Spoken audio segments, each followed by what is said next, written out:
예수 믿는 사람들은 다른 사람들을 위해서 복을 빌어주는 사람입니다. 여러분들에게 축복권이 있다는 사실을 깨닫고 만나는 사람들에게 복을 빌어주는 저와 여러분들 되기를 바랍니다. 해마다 인생을 바꾸기를 원하는 사람들이 늘어나고 있습니다. 그런데 그들이 사용하는 방법들을 보면은 인생을 바꾸기보다는 지금 현재 있는 것보다도 더 비참한 삶으로 전락하는 것들을 볼 수가 있습니다. 로또를 사기 위해서 많은 사람들이 줄을 서고 또 정선 카지노에서는 모텔에 문을 두드렸을 때 안에 인기척이 없으면 그대로 문을 따도 된다는 그러한 이야기들도 있습니다. 도박하다가 노숙자로 들락한 도숙자들이 늘어나고 있는 것이 현실입니다. 작년 한 해만 해도 정선에서 자살자가 21명이나 되었습니다. 한 부유한 무용가, 유명한 무용가 출신도 예전에는 수십억대의 재산가였지만은 그러나 지금은 월 60에 그 근처에서 연탄을 떼는 그러한 초라한 방에 홀로 지내고 있습니다. 그러면서도 그 자리를 떠날 수 없는 것은 어떻게든 한 번 더 이 카지노에 가서 일확천금을 가지고 그곳을 떠나려고 지금도 떠나지 못하고 그 자리에 있습니다. 이러한 사람들이 부지기수로 늘어나고 있습니다. 카지노가 폐장을 그 다음 날 오전 6시에 합니다. 그러면은 6시에 마치고 지하 1층에 수많은 사람들이 줄을 길게 늘어서고 있습니다. 택시를 타려고 기다리는 사람들이 매일 100여 명 이상이나 된다고 합니다. 이렇게 도박에 매달리거나 또 아니면은 로또를 사거나 이런 사람들, 혹이라도 로또를 사서 당첨이 되고 난 다음에 그 수많은 돈들을 가지고 처음에는 부푼 꿈을 안고 많은 것들을 하고자 했지만은 그러나 몇 년 뒤 조사해 보면은 복권이 당첨되기 전보다도 훨씬 더 못한 삶을 살아가고 있는 것을 볼 수가 있습니다. 우리가 생각할 때는 우리의 인생이 바뀌어지는 것이 일확천금이나 수많은 돈이 생기면 우리의 인생이 바뀌어질 것 같지만 실상은 그렇지 못하더라고 하는 것입니다. 성경이 우리에게 가르쳐주는 것은 우리가 일확천금이 아니라 인생을 바꾸려면 우리에게 주어진 하루하루에 조금씩 우리의 삶을 바꾸어가는 것이 결국에는 우리의 인생을 바꾸는 비결임을 가르쳐주고 있습니다. 여러분들도 여러분이 살고 있는 지금의 현실, 그 현실을 바꾸어서 정말로 멋있고 행복한 인생으로 바꾸기를 원한다면 우리가 가장 먼저 기억해야 할 것은 우리의 신분을 바꾸는 것입니다. 그 어떤 것보다도 가장 확실한 인생의 성공 비결, 그리고 인생을 바꾸는 비결은 다른 것이 아니라 우리의 신분을 바꾸는 것입니다. 지금 우리의 신분을 바꾸는 것이 우리가 직장에서 성공을 하거나 출세하거나 이것보다도 더 확실한 것은 내가 예수 그리스도를 내 마음속에 주인으로 구세주로 영접하는 것이 우리의 인생을 바꾸는 가장 확실한 비결인 것을 믿으시기 바랍니다. 그래서 성경은 예수 그리스도를 영접하면 하나님의 자녀가 되는 권세를 누린다고 그렇게 가르쳐주고 있습니다. 하나님의 자녀가 될 때 우리의 신분이 바뀌어지는 것입니다. 만왕의 왕 되신 하나님의 자녀가 되면 여러분 모두는 뭐가 되지요? 왕의 아들이니까, 왕의 딸이니까 왕자와 또 공주가 되는 것입니다. 실제로 공주병, 왕자병이 아니라 실제로 여러분들이 예수를 구주로 영접하면 이렇게 왕자와 공주가 되는 것입니다. 여러분 왕자가 되면 뭐가 좋을까요? 다른 많은 것들도 있지만 여러분 예우가 달라지고 여러분 신분이 바뀌게 됩니다. 물론 사우디에 보니까 왕자들이 너무 많아가지고 부패를 척결하기 위해서 왕자들을 잡아서 이제 감금하려고 했습니다. 근데 감옥에 가둘 수가 없으니까 최특급 호텔에 다 이 왕자들을 다 가두었습니다. 특급 호텔에 방이 얼마나 많겠습니까? 그런데 왕자가 얼마나 많은지 특급 호텔 하나도 모자라서 또 특급 호텔 2개를 통째로 빌려가지고 왕자들 투숙해가지고 거기에서 신문하고 또 부패를 척결하기 위해서 자기가 가지고 있는 재산을 또 헌납한다거나 이런 방법을 하고 있습니다. 그러니까 이런 것이 아니라 저와 여러분들이 하나님의 자녀가 되고 하나님의 자녀로서 우리의 신분이 바뀌게 되면은 우리가 누릴 것은 이 땅에서 뿐만이 아니라 내세까지 영원한 것으로 우리가 누릴 수 있다는 사실을 깨닫고 저와 여러분들이 다 하나님의 자녀가 되길 주님의 이름으로 축원합니다. 이미 하나님의 자녀가 된 분들도 있고 또 그렇지 못한 분들도 있는데 혹이라도 그렇지 못한 분들 가운데 하나님의 자녀가 되길 소망한다면은 우리 교회는 매월 넷째 주에 예수 영접하는 모임이 있습니다. 그 자리에 와서 예수님을 인격적으로 영접하고 하나님의 자녀가 되는 권세를 누리기를 주님의 이름으로 축원합니다. 오늘 하나님께서는 인생을 바꾸는 것이 일확천금이 아니라 오늘 이 잠언을 통해서 우리의 삶이 바뀌어지는 것을 가르쳐 주고 있습니다. 잠언은 짧고 의미심장한 교훈들로 가득 차 있습니다. 그래서 하나님을 믿는 사람들에게 이 세상을 어떻게 하면 성공적으로 살 수 있는가를 가르쳐 주는 것이 잠언입니다. 그래서 여러분들이 정말 내가 이 땅을 어떻게 살아야 할까 그것이 궁금하면은 여러분 매일매일 잠언을 묵상하시기 바랍니다. 그 잠언에는 우리가 어떻게 살아야 할 것인가를 구체적으로 가르쳐 주고 있습니다. 이 잠언을 기록한 사람들은 몇 사람이 있는데 그 중에 이 세상에서 최고의 지혜자라고 할 수 있는 솔로몬이 수많은 잠언들을 기록해 놓고 있습니다. 그래서 이 솔로몬이 자기 자녀에게 이야기하듯 그렇게 아이들아 또 아들아 이렇게 하면서 이 잠언을 들려줍니다. 또 어떤 경우에는 스승이 제자에게 들려주듯이 이 잠언을 들려주고 있습니다. 그래서 이 잠언을 통해서 저와 여러분들은 이 땅을 살아가는 지혜를 얻기를 주님의 이름으로 축원합니다. 잠언 1장 6절에 보면은 우리가 이 잠언을 깨달아야 할 것을 가르쳐 주고 있습니다. 같이 한번 읽겠습니다. 잠언과 비유와 지혜 있는 사람의 말과 그 심오한 뜻을 깨달아 알 수 있을 것이다. 저와 여러분들이 이 잠언을 통하여서 날마다 살아가야 할 지혜를 깨닫는 은혜가 있기를 바랍니다. 그래서 아버지가 아들에게 스승이 제자에게 그렇게 자신의 살아볼 때 가장 중요한 거 자녀에게 들려주고 싶은 것입니다. 제가 어제 예전에 섬겼던 교회에 결혼식이 있어서 갔습니다. 그 목사님 아들이 이제 결혼식이 있어서 갔는데 그 목사님이 이제 아들이 하나밖에 없어요. 그 아들에게 평소에 들려주고 싶은 말을 이 메모를 해가지고 늘 주머니 속에 가지고 다녔습니다. 근데 어제 이제 결혼식을 할 때 그 아버지가 평소에 하고 싶었던 말을 주례를 하시면서 이렇게 하시더라고요. 그 말씀이 다른 것이 아닙니다. 다윗이 자기 아들 솔로몬에게 했던 말인데 내 아버지의 하나님을 알고 온전한 마음과 기쁜 뜻으로 섬길지어다. 여호와께서는 모든 마음을 감찰하사 모든 의도를 아시나니 내가 만일 그를 찾으면 만날 것이요 내가 그를 버리면 그가 너를 영원히 버리시리라. 역대상 28장 9절에 있는 이 말씀으로 주례를 이렇게 하시면서 아들에게 그 이야기를 들려주면서 이렇게 눈물을 흘리는 것을 보았습니다. 잠언은 그러한 것입니다.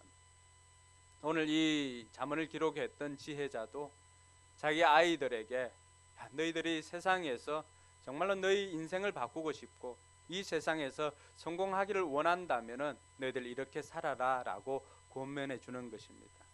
여러분은 여러분 자녀들에게 무엇을 남기고 싶습니까?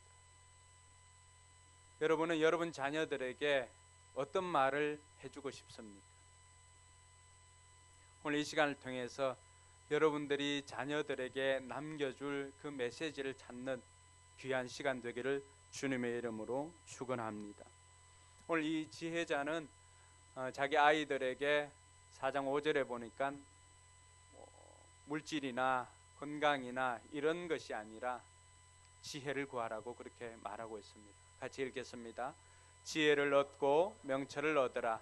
내가 친히 하는 말을 잊지 말고 어기지 말아라. 여러분 자녀들에게 해줄 말이 얼마나 많이 있겠습니까? 이미 다 큰 자녀들에게도 부모들은 해줄 말이 많이 있습니다. 이 지혜자도 마찬가지였습니다. 솔로몬보다 이 땅에서 부귀 영화를 누려본 사람이 과연 누가 있겠습니까? 이 솔로몬이 자녀에게 얼마나 많은 말들을 해주고 싶었겠습니까? 그런데 잠언을 압축해도 솔로몬이 자기 자녀에게 들려주고 싶은 말은 이 말입니다. 지혜를 얻고 명철을 얻으라. 여러분, 왜 솔로몬이 자기 자녀에게 또 오늘 하나님을 믿는 저와 여러분들에게 이 지혜와 명철을 얻으라고 했을까요? 물질도 아니고 부도 아니고 명예도 아니고 왜 이 지혜를 얻고 명철을 얻으라고 했을까요? 그 다음 절에 나오는 것들을 보면 알 수가 있습니다. 6절에 보면은 같이 읽습니다. 지혜를 버리지 말아라. 그것이 너를 지켜줄 것이다. 지혜를 사랑하여라. 그것이 너를 보호하여 줄 것이다. 6절에서는 지혜가 우리를 지켜준다고 말합니다. 지혜가 우리를 보호해 줄 것이라고 약속하고 있습니다. 여러분, 여러분들의 자녀를 여러분들이 지켜줄 수가 없습니다. 어떤 경우 군에 가 있는 자녀를 위해서 그 자녀가 예를 들어서 홍천에 가 있다 그러면 홍천 군부대 앞에서 어떤 엄마든 거기에 월세방을 얻어가지고 아이가 군생활 할 동안은 거기서 오매불만 기다리는 자녀 엄마도 있다고 합니다. 우리가 거기에 간 데를 지켜줄 수가 있겠습니까? 우리가 자녀들 따라다닌 데를 지켜줄 수가 있겠습니까? 그럴 때 여러분들이 자녀에게 해줄 수 있는 것이 자녀가 지혜를 얻으면 이 땅을 살아갈 수 있는 모든 비결을 얻게 되는 줄 믿으시기 바랍니다. 그 지혜가 자녀를 지켜주고 지혜가 자녀를 보호해주는 것입니다. 7절에 보니까 7절은 어떻게 말합니까? 같이 읽습니다. 지혜가 어떠미니 지혜를 얻으라. 내가 가진 모든 것을 다 바쳐서라도 명철을 얻으라. 여러분, 지혜가 얼마나 소중하면 가지고 있는 재산을 다 팔아서라도 지혜를 얻으라고 합니다. 성경에는 숨겨진 보화의 비유가 나오는데 밭에 숨겨진 보물이 있으면 그 보물 때문에라도 뭐라고 말합니까? 가지고 있는 거 다 팔아서 그것을 사라고 합니다. 오늘 그러한 것처럼 솔로몬이 자녀에게 들려주는 것은 모든 것을 다 바치고 팔아서라도 지혜와 명철을 얻는다면 손해보는 것이 아니라고 가르쳐주고 있습니다. 8절 한번 읽어볼까요?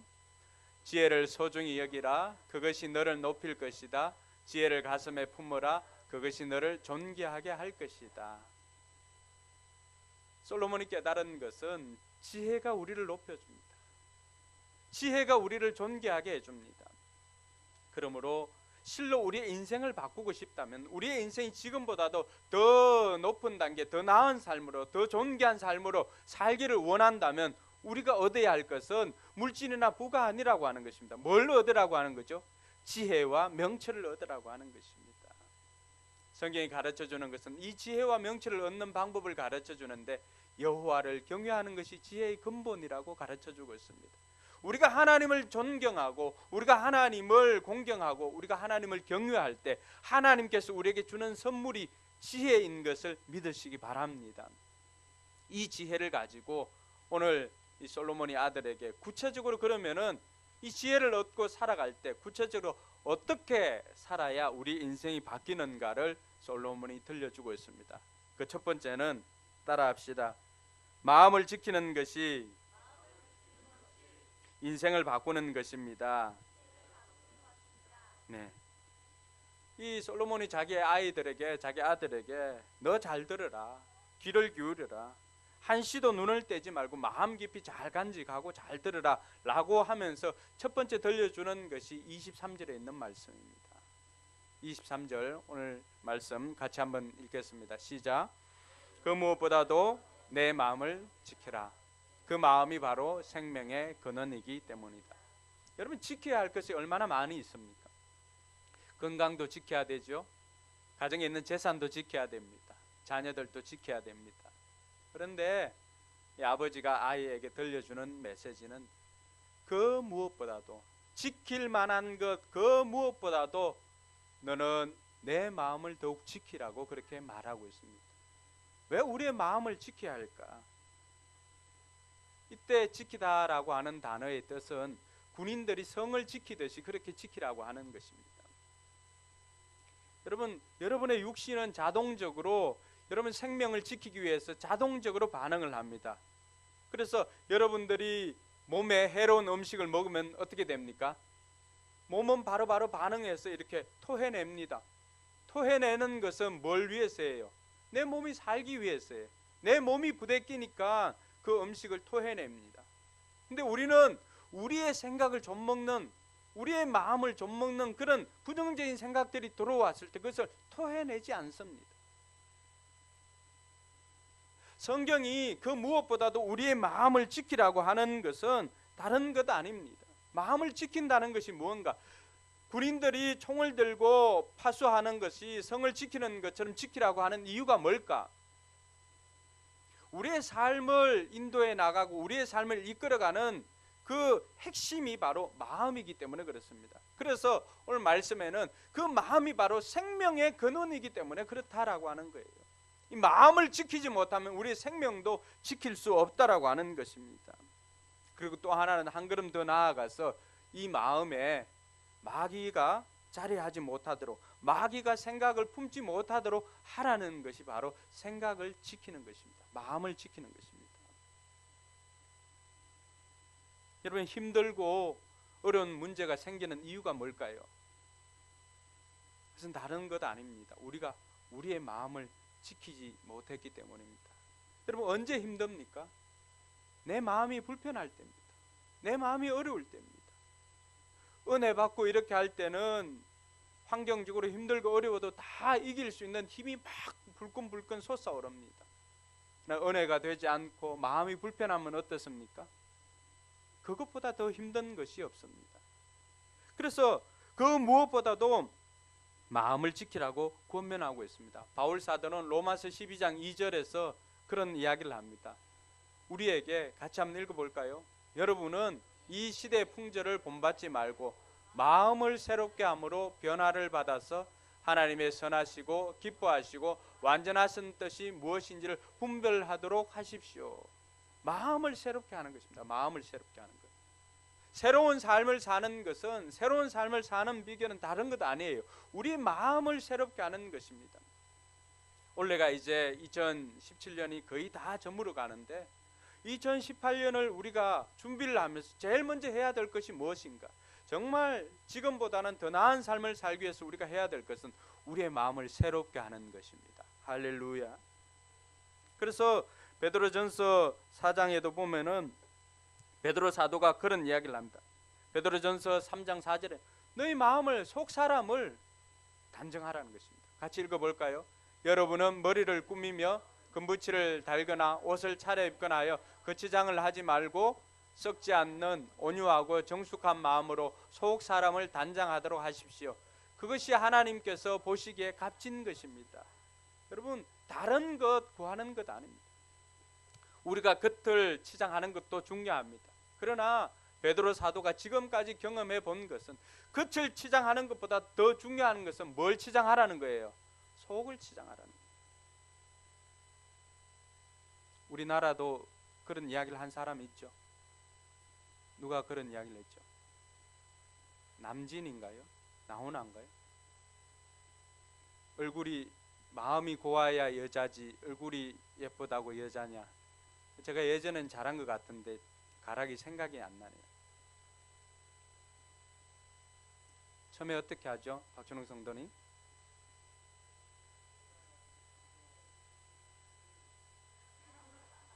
속세를 떠난 지 며칠이 됐군요. 이제 얼굴이 예뻐야만 여자냐?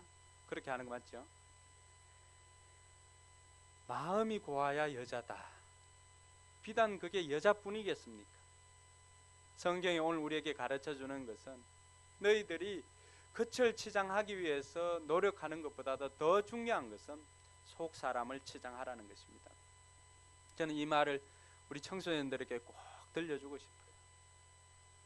우리 청소년들이, 그래도 우리 아이들은 그나마 수수하고 예쁘게 이렇게 다니는데 밖에 다니다 보면은 정말로 마음 아플 때가 너무 많습니다. 아이들이 모르니까 어떻게 합니까? 그 중학교, 초등학교 5, 6학년부터 시작합니다. 아이들이 입술을 빨갛게 칠해가지고 자기네들 보기에는 그게 예쁜 것처럼 이렇게 칠해 다닙니다. 그러나 어른들이 볼 때는 얘들아 솔직한 마음을 들려줄게. 정말 싼티 난단다. 그렇게 촌스러울 수가 없다. 자기네들은 예쁘게 한다고 치장을 하고 엉덩이가 드러나도록 치마를 짧게 입고 그렇게 다니고 이렇게 하면 사람들은 자기의 미모를 봐줄 것 같고 넘어갈 것 같지만 넘어가는 게 아니라 정말 싼티 난단다. 성경을 보니까 우리에게 겉을 그렇게 치장하기보다는 속 사람을 단장하라고 그렇게 말하고 있습니다. 왜 이 속 사람을 단장하라고 합니까? 하나님께서 보시기에 값진 것이기 때문에. 하나님께서 우리 외모를 보시지 않습니다. 하나님께서는 감사하게도 우리의 마음을 보십니다. 그러니까 하나님께서 보시는 그 마음을 단장하도록 애를 써야 되는데 하나님 전혀 관심 없는 그 치장만 이렇게 화려하다고 해서 되는 게 아닙니다. 우리가 지지난주에도 말씀을 살펴보았지만 무화과 잎사귀가 얼마나 화려하였습니까? 먼 곳에서 봐도 그렇게 화려했는데 정작 가서 보니까 먹을 만한 열매가 하나도 없습니다. 오늘 저와 여러분들의 삶이 그렇지는 않습니까? 우리가 다른 사람들이 평가하는 외적인 것에 그것을 쌓기 위해서 시간을 보내고 그것을 쌓기 위해서 우리의 인생과 에너지를 크게 들이고 있지는 않습니까? 성경 우리의 인생이 바뀌는 비결이 다른 것이 아니라 우리 속 사람을 단장할 때, 우리 속 사람을 치장할 때 그것이 값진 것임을 우리에게 가르쳐주고 있습니다. 여러분, 마귀가 우리의 삶을 도적질할 때 무엇부터 도적질할까요? 무엇부터? 가룟 유다가 예수님을 팔았는데 가룟 유다가 예수님을 팔았던 것은 무엇 때문이었을까요? 요한복음 13장 2절 보니까 오늘 설교 노트는 1절로 되어 있는데 13장 2절입니다. 같이 읽어볼까요? 저녁을 먹을 때 악마가 이미 시몬 가룟의 아들 유다의 마음속에 예수를 팔아 넘길 생각을 불어넣었다. 무엇부터 시작합니까? 생각부터입니다. 생각. 유다는 뭘 안 지킨 거예요? 마음을 안 지킨 거예요. 마음을 못 지킨 거예요. 마음을 지키지 못하니까, 마음을 꽉 닫고 지키지 못하니까 틈이 생기니까 사탄은 뭘 타고 오는 거예요? 우리 주는 뭐 타고 오시죠? 구름 타고 오시지만 이 사탄은 틈을 타고 옵니다. 그러니까 마음을 이렇게 틈을 열어주니까 그 틈 사이로 생각을 집어넣은 것입니다. 뿐만 아니라 누가복음 22장 3절에는 좀 더 노골적으로 이야기를 합니다. 같이 읽겠습니다. 12 가운데 하나인 가롯이라는 유다에게 사탄이 들어갔다. 여러분, 귀신이 우리에게 어떻게 들어옵니까? 사탄이 어떻게 우리에게 들어옵니까? 우리의 생각 속에 나쁜 생각을 집어넣기도 하고 또 어떤 경우에는 자기가 직접 들어와서 조작을 합니다. 우리가 마음을 열어주지 않으면 사탄은 우리에게 들어올 수가 없습니다. 우리의 몸이 있고 영혼이 있고 우리의 마음이 있습니다. 물론 영혼과 마음이 같이 가기도 합니다. 우리의 영혼은 예수 그리스도를 믿는 영혼에게는 절대 사탄이 침범할 수가 없습니다. 그러나 우리의 마음은 우리가 문을 열어주면은 사탄은 언제든지 들어옵니다. 하나님께서 저와 여러분들을 지으실 때 만든 것이 자유를 주었습니다. 하나님도 어쩔 수 없는 것이 우리의 마음입니다. 그래서 계시록 3장 20절에는 뭐라고 말합니까? 볼지어다 내가 문 밖에 서서 두드리노니 누구든지 내 음성을 듣고 문을 열면 주님께서 들어오시겠다는 것입니다. 함부로 들어오지 않겠다는 겁니다. 사탄은 어떨까요? 마귀도 마찬가지예요. 우리가 문을 열어주어야 들어갑니다. 문을 열어주어야. 그럴 때 제일 먼저 사탄이 들어와서 우리의 마음을 조작하고 우리의 마음을 흔들어 놓고 하는 그 영역이 어딘가? 마음이에요. 마음. 그러니까 이 잠언 기자가 오늘 우리에게 뭐라고 말합니까?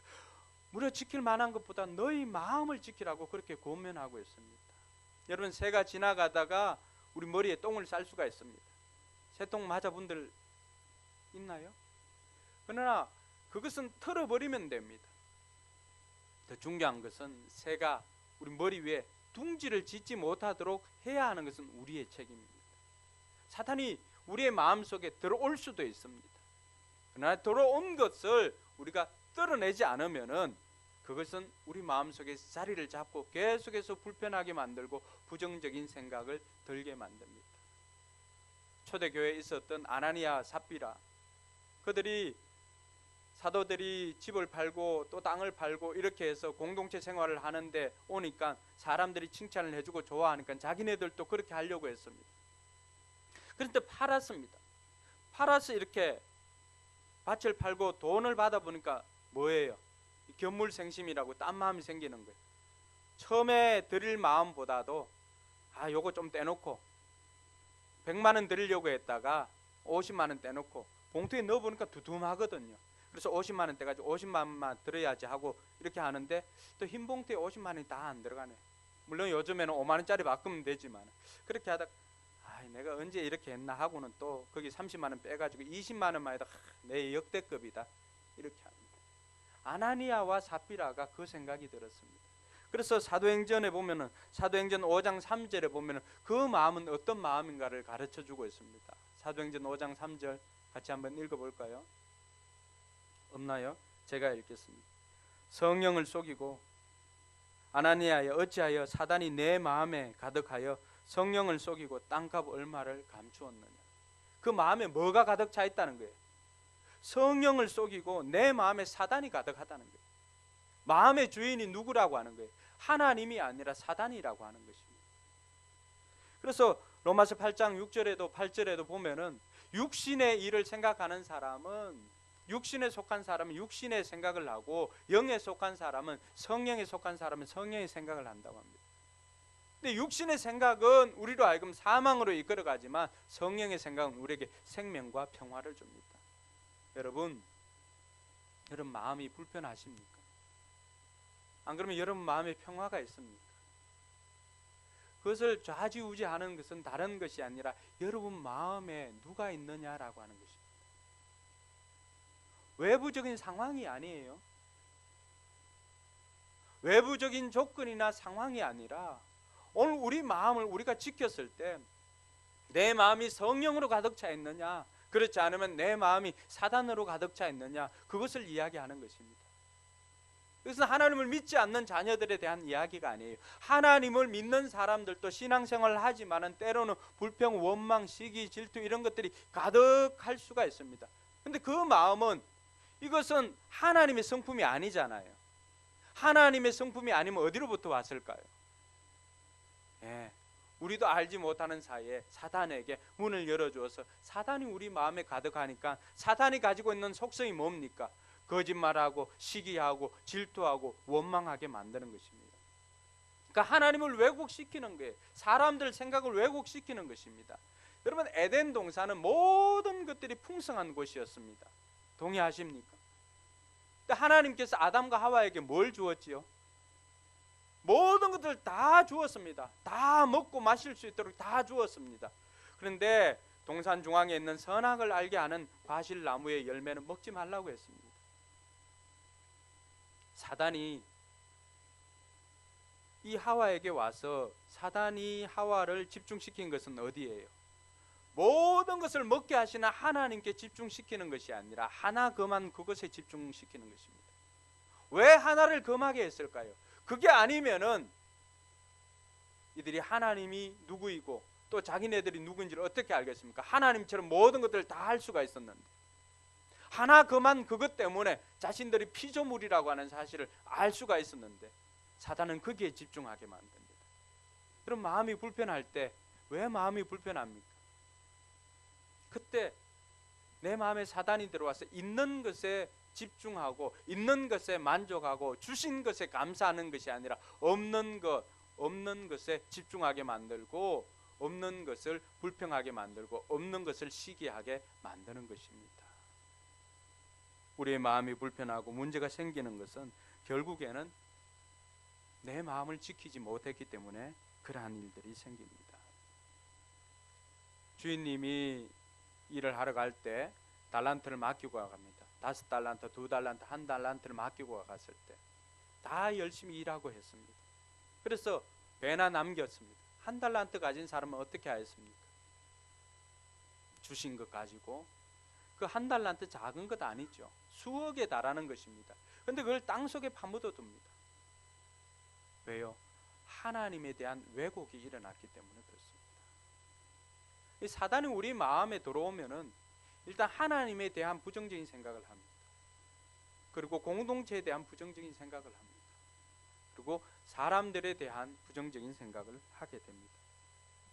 이런 것들 때문에 성경은 우리에게 그렇게 해서 우리에게 덕이 된다면 얼마든지 그렇게 하면 되지만, 여러분 시기하고 질투하고 원망하고 불평해가지고 여러분들에게 도움되는 것이 있었습니까? 도움되는 것이 하나도 없습니다. 그래서 성경이 우리에게 더욱 지킬 만한 것보다 마음을 지키라고 하는 것이 다른 이유 때문에 그렇지 않습니다. 우리 마음이 영적 전쟁터이기 때문에 그렇습니다. 그래서 이 마음에서 승리하면 우리의 삶에서도 우리의 인생에서도 승리하게 될 줄 믿으시기 바랍니다. 자, 그러면 내 마음속에 어쩔 수 없이 이런 사탄이 우리 마음에 악한 생각을 집어넣고 부정적인 생각을 넣어가지고 나도 모르게, 내가 원하는 삶은 아니었지만 나도 모르게 시기하고 불평하고 원망하는 삶을 살고 있다면 어떻게 하면 될까? 먼저 예수 그리스도의 이름의 권위를 가지고 그 악한 생각을 쫓아내는 것입니다. 그 생각을 꾸짖는 명령을 하는 것입니다. 예를 들어서 여러분들이 자꾸만 불평하는 생각이 든다. 그러면 내가 나사렛 예수 그리스도의 이름으로 명령하노니 불편한 생각을 가져온 더러운 영은 예수의 이름으로 떠나갈지어다. 이렇게 선포하는 거예요. 여러분 마음속에 불편한 생각을 예수의 이름으로 꾸짖고 명령하는 것입니다. 할렐루야. 이미 예수님께서 여러분들에게 그 권세를 주었기 때문에 그렇습니다. 그러고 난 다음에 그 생각을 우리가 회개하는 것입니다. 왜냐하면 그 생각조차도 내가 문을 열어주었기 때문에 들어온 것입니다. 그래서 그 생각을 회개하고 우리의 마음을 예수님의 보혈로 가득 덮어 주시라고 요청하는 것입니다. 이것이 우리로 하여금 마음을 지킬 때 사용할 수 있는 방법입니다. 사도 바울은 빌립보서 2장 5절에 좀 더 적극적으로 이야기를 합니다. 너희 마음에 이 마음을 품어라. 누구의 마음입니까? 그리스도 예수의 마음입니다. 할렐루야. 그래서 날마다 저와 여러분들이 예수의 마음으로 충만해지는 은혜가 있기를 주님의 이름으로 축원합니다. 둘째로는 따라합시다. 말이 바뀌면 인생이 바뀝니다. 우리의 신분이 바뀌고 난 다음에도 우리의 생각이나 우리의 말이 여전히 바뀌지 않으면 우리 인생은 바뀌지 않습니다. 그럴 때 이제 이 생각을 지킨다는 것이 무엇인지를 알았다면 그 다음에 해야 될 것이 말을 바꾸는 것입니다. 오늘 보니까 24절에 뭐라고 말합니까? 구부러진 말, 왜곡된 말, 시작. 왜곡된 말을 내 입에서 없애버리고 속이는 말을 내 입술에서 멀리하여라. 마음을 지켰다면은 이제 그 마음 속에서 나오는 말을, 부정적인 말들을 버리라고 하는 것입니다. 여러분 싸울 때도 마찬가지고 또 오해가 생길 때도 대부분 이 말 때문에 생기지 않습니까? 그래서 지혜자는 자기 아이에게 또 우리에게 들려주는 것은 이 부정적인 말을 버리라는 것입니다. 말을 바꾸라는 것입니다. 그래서 말을 바꿀 때 따라합시다. 힘들어 죽겠다. 힘들어 죽겠다. 우리가 얼마나 많이 하는 말입니까? 따라합시다. 힘들어도 죽게 있다. 죽겠다가 아니고 죽게 있다로 바꾸는 저와 여러분들 되길 바랍니다. 옆 사람에게 한번 이야기해 주세요. 자는 사람도 있으니까. 죽겠다가 아니라 죽게 있답니다. 동의하십니까? 그럴 때 우리가 사는 것입니다. 우리가 얼마나 그런 말들을 많이 합니까? 죽겠다 죽겠다 하면은 죽지요. 그러나 죽게 있으면 살게 되는 줄 믿으시기 바랍니다. 누가복음 6장 45절에도 선한 사람은 마음에 쌓은 선에서 선을 내고 악한 사람은 그 쌓은 악에서 악을 낸다라고 말합니다. 왜 우리가 말을 바꿔야 되는가? 마음에 가득 찬 것을 입으로 말하는 법이기 때문에 그렇습니다. 여러분들이 평소에 사용하는 말들이 어떤 말들인지 곰곰이 한번 생각해 보십시오. 여러분 죽겠다를 많이 합니까? 아니면 죽게 있다를 많이 합니까? 죽겠다를 많이 합니까? 살겠다를 많이 합니까? 어떤 거 많이 하세요? 이번 죽겠다고 고백하고 삶은 또 살고 싶고 더 잘 살고 싶어 이런 마음이 생긴다면 이율배반 아닙니까? 말까지도 살겠다 죽겠다로 바뀌는 저와 여러분들 되기를 바랍니다. 이 말이 바뀌지 않으면 우리의 인생 바뀌지 않습니다. 왜냐하면 하나님께서 우리에게 주신 능력 중에 우리 말의 권세를 주었기 때문에 그렇습니다. 네 말이 어떠하든지 내 귀에 들리는 대로 내가 응하리라. 하나님께서 우리에게 주신 말씀입니다. 자, 여러분들이 하는 말들이 하나님께 들리는 대로 하나님께서 해주시겠다고 약속하셨습니다. 여러분들 자녀에게 어떤 말 해주고 싶으세요? 예. 여러분 속으로 간직한 그 말을 해주고 싶은데 어떤데 우리가 뚜껑이 열릴 때 어떤 말을 합니까? 전혀 우리가 생각하지 못하는 말이 튀어나갑니다. 뭐 우리라고 다르겠어요. 그것은 우리 생각에 그 순간에 우리가 분을 내고 화를 낼 때 그 순간에 우리의 마음이 성령님께서 주장하던 우리의 마음이 그 순간에 누가 들어오는 거예요? 사탄이 들어와서 악한 말을 심어주는 거예요. 그러니까 우리는 그 생각을 가지고 악한 말을 뱉어내는 거죠. 저주를 하는 거죠. 그게 여러분들이 원하는 게 아니지 않습니까? 근데 왜 그 말들이 나가게 될까요? 그 순간에 우리가 마음을 지키지 못했기 때문에 우리 말이 바뀌지 않아서 그렇습니다. 하나님께서는 여러분이 말한 대로 이루어 주시겠다고 약속하고 있습니다. 그러므로 이제는 여러분들이 죽이는 말이 아니라 살리는 말, 생명의 말을 하는 저와 여러분들 되길 주님의 이름으로 축원합니다. 잠언 18장 21절에 보니까 아주 중요한 말이 있습니다. 같이 읽습니다. 죽고 사는 것이 혀의 힘에 달렸으니 혀를 잘 쓰는 사람은 그 열매를 먹는다. 예. 사람이 죽고 사는 게 어디에 달려 있다고요? 혀의 힘에.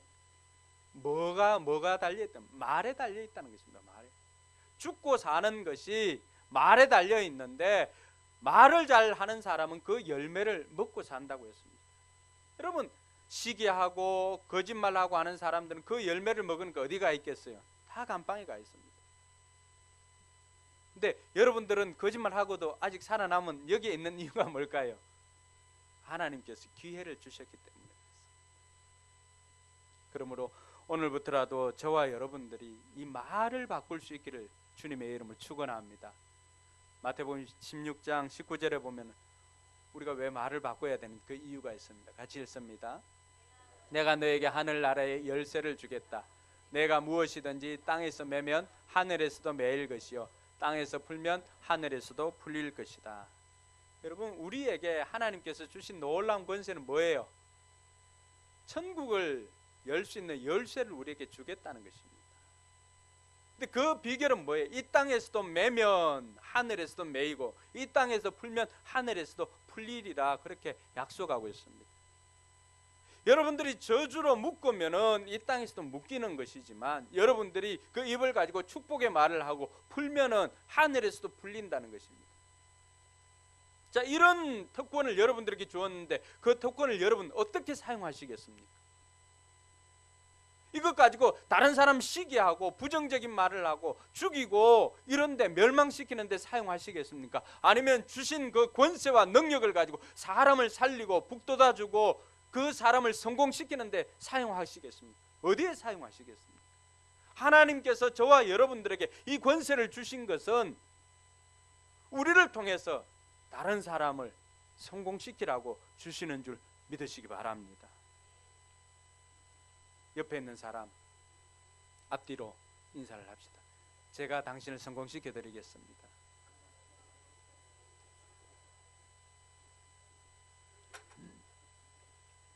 여러분 다른 사람을 성공시켜 주는 것이 우리의 사명입니다.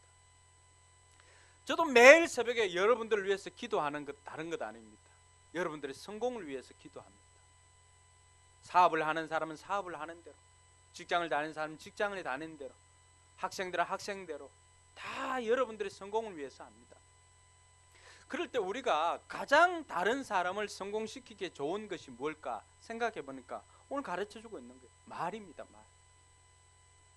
격려하고 칭찬하고 용기를 북돋아주고 생명의 말을 할 때 우리를 통해서 우리의 이웃들이 우리 옆 사람들이 성공하는 줄 믿으시기 바랍니다.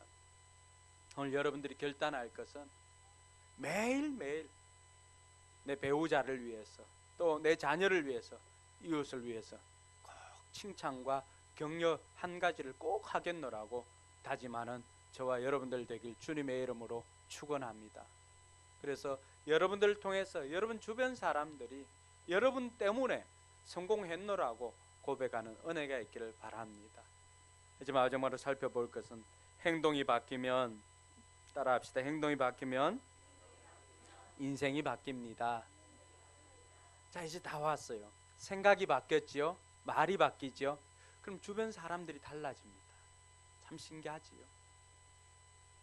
뭐가 바뀌었기 때문에 그럴까요? 우리의 행동이 바뀌어 가기 때문에 그렇습니다. 아무리 생각을 바꾸고 행동을 바꾸고 해도 내 행동이 바뀌지 않으면은 우리의 삶은 변화가 어렵습니다. 그냥 말만 잘하네 이렇게 됩니다. 근데 그 말한 것을 삶으로 살아낼 때 사람들은 감동을 받고 먼저 내 자신이 변하게 되는 것입니다. 수많은 사람들이 이것을 증거하고 있습니다. 오늘 이 솔로몬도 자녀에게 이야기할 때 25절에서 27절에 보면 그 이야기를 합니다. 시선을 앞으로 똑바로 두고 항상 앞만 보고 나아가라. 26절에 보니까 가야 할 곳, 서야 할 곳 구별내서 안전한 길로 다니고, 27절 같이 읽어볼까요? 좌로든 우로든 빗나가지 말고 악에서 내 발길을 끊어버리라. 이제는 행동을 바꾸라는 것입니다. 행동을 수정하라고 하는 것입니다. 그럴 때 우리의 인생이 달라지게 되는 것을 믿으시기 바랍니다. 사랑하는 성도 여러분, 크고 화려한 거 바꾸는 거 아니에요. 우리 일상의 작은 것 하나 행동으로 바뀌면 우리의 삶이 달라지게 될 줄로 믿습니다. 얼마 전에 유튜브 보니까 그런 이야기 나옵니다. 그 군 장병들에게 가르쳐 주는 것, 성공하려면 뭘 잘하면 된다고요? 이불 잘 개는 거.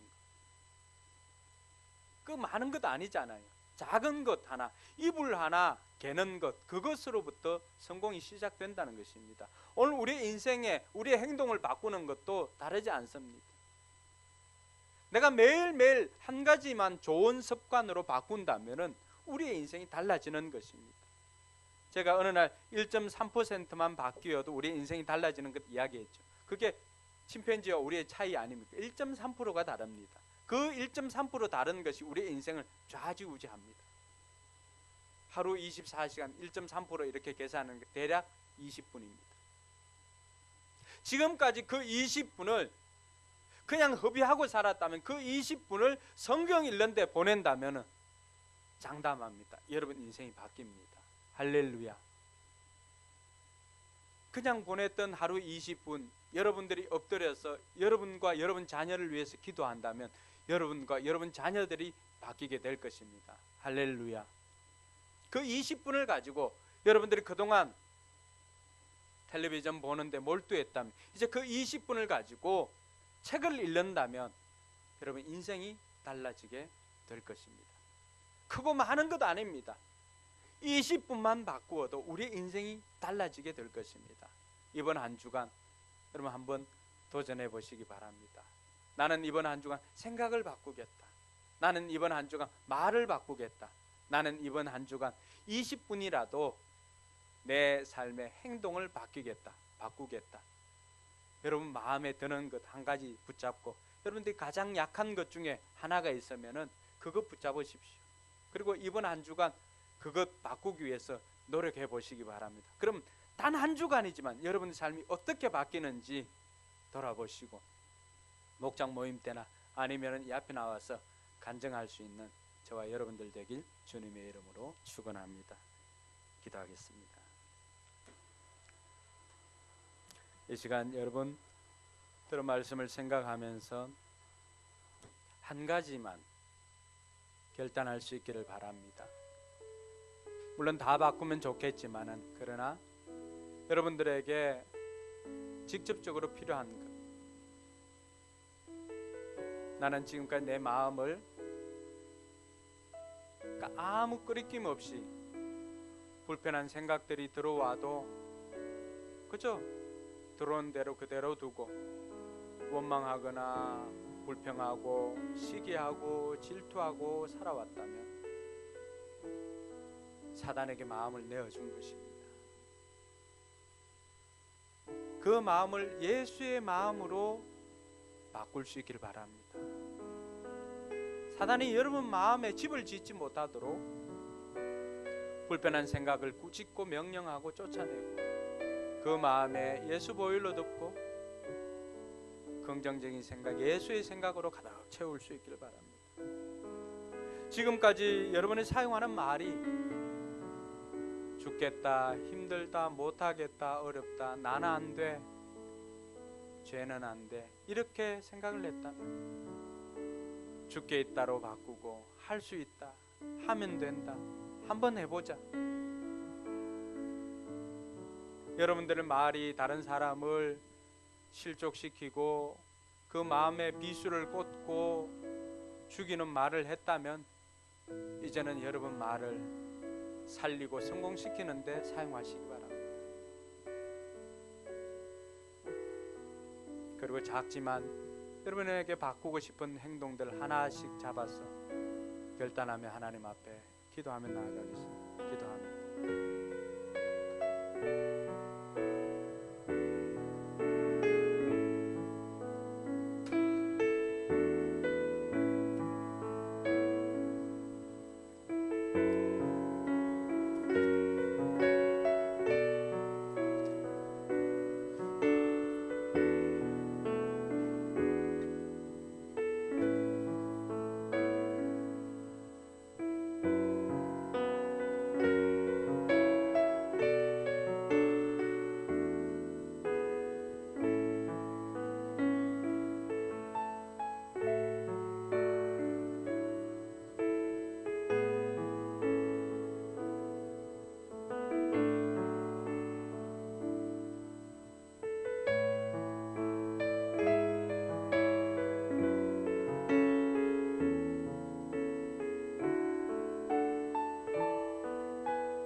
자리에 일어나서 우리 찬양하면서 주님 앞에 나아갑시다.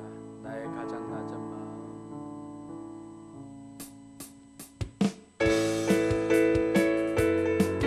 여러분의 그 겸손한 마음을 하나님께서 기뻐하십니다. 하나님 지금도 여러분 마음에 집중하고 있습니다. 우리 박수하며 찬양합시다. 나의 가장 낮은 마음.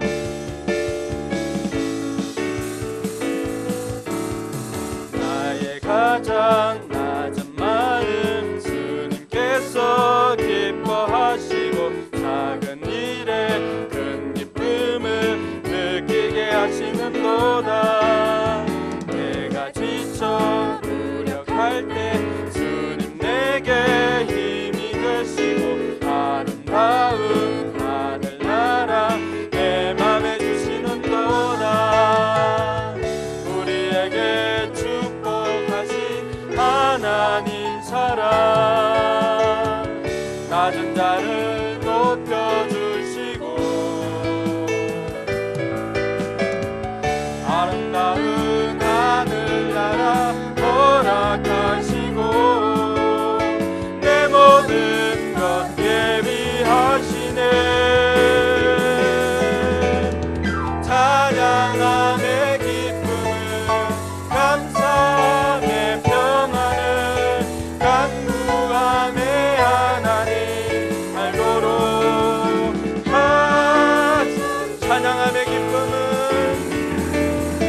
찬양함의 기쁨을 감사함의 평안을 간구함의 하나님 알도록 하셨네.